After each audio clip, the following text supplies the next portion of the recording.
The US-China trade war just entered a dangerous new phase.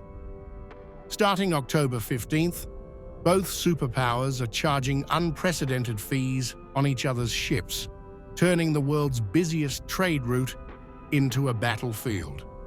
But this isn't just about tariffs anymore.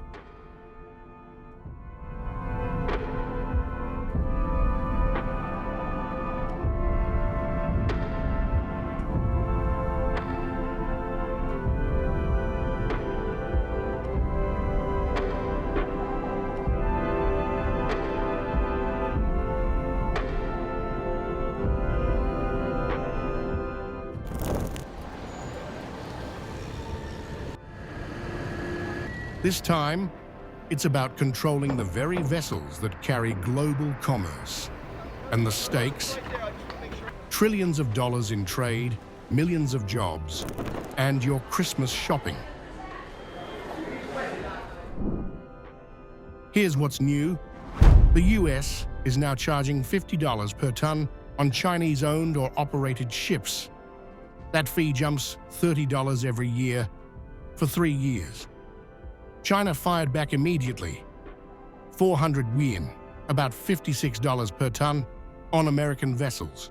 For context, a single large cargo ship can now face $3.5 million in fees per trip. This didn't start overnight.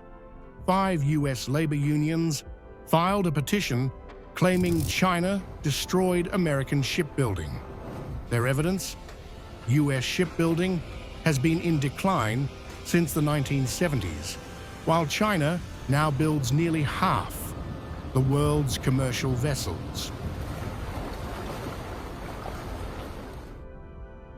The Trump administration agreed, launching a Section 301 investigation that found China's maritime practices harmful to US interests. Beijing calls it protectionism. Washington calls it survival. Tough savings because we are taking in hundreds of millions of dollars, not only from China, from other countries. We've become a wealthy country again, and the tariffs have given us a diplomatic strength. They've given us negotiating strength. The president sees tariffs and fees as leverage, not just economic tools, but diplomatic weapons. He's even threatened an additional 100% tariff on all Chinese goods by November 1st. But he added a crucial caveat. November 1st is an eternity for me. Translation: everything's negotiable. China urges the US to promptly correct its erroneous practices, follow the important consensus reached during the 2 heads of state phone call, and resolve respective concerns through dialogue based on equality, mutual respect, and reciprocity. Properly manage differences and safeguard the stable, healthy, and sustainable development of China-US relations. If the US insists on going its own way, China will certainly take resolute measures to safeguard its legitimate rights and interests. Beijing isn't backing down. They've matched the port fees dollar for dollar, but with a strategic twist. Chinese-built ships are exempt. That's critical because Chinese shipyards built nearly half of the world's cargo fleet. They've also tightened export controls on rare earth minerals, essential for smartphones, electric vehicles, and military equipment. And they've stopped buying American soybeans, devastating Midwest farmers. The shipping industry is caught in the crossfire. COSCO, China's state-owned giant, faces $700 million in fees in year 1 alone. The top 10 shipping companies worldwide, $3.2 billion in costs by end of 2026.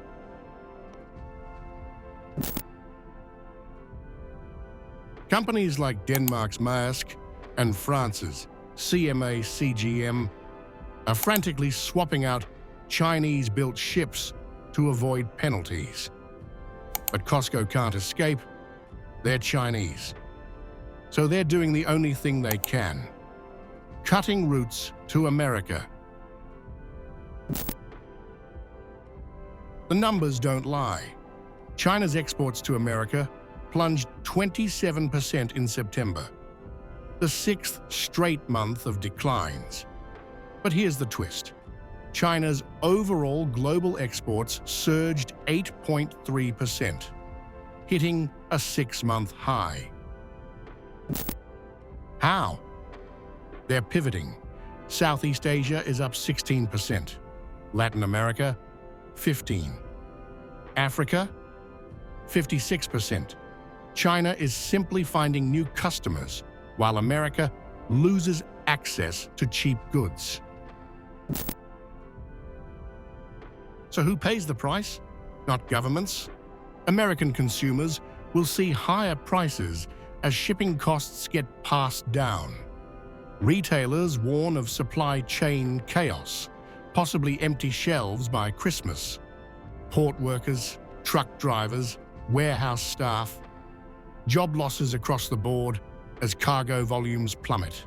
And those Midwest farmers who voted for Trump, China stopped buying their soybeans. Everyone loses except, well, it's hard to find a winner here. This isn't just a US-China problem anymore. 80% of global trade moves by sea, and the world's two largest economies are weaponizing the very infrastructure that makes globalization possible. Shipping rates are rising. Supply chains are fracturing.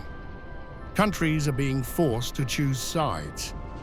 Even neutral shipping giants from Europe are getting squeezed.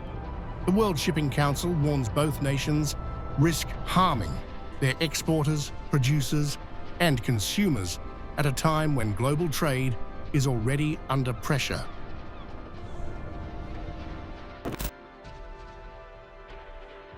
So what happens next? Trump and Xi are expected to meet in South Korea later this month. There's a November 10th deadline for a trade deal, though few believe it'll happen. Treasury Secretary Bessent says the relationship is good despite the chaos. China says, if there's a fight, we'll fight to the end. The truth? This is Trade War 2.0, and it's moving from tariffs to the fundamental infrastructure of global commerce. The question isn't who wins, it's whether anyone can afford to keep playing.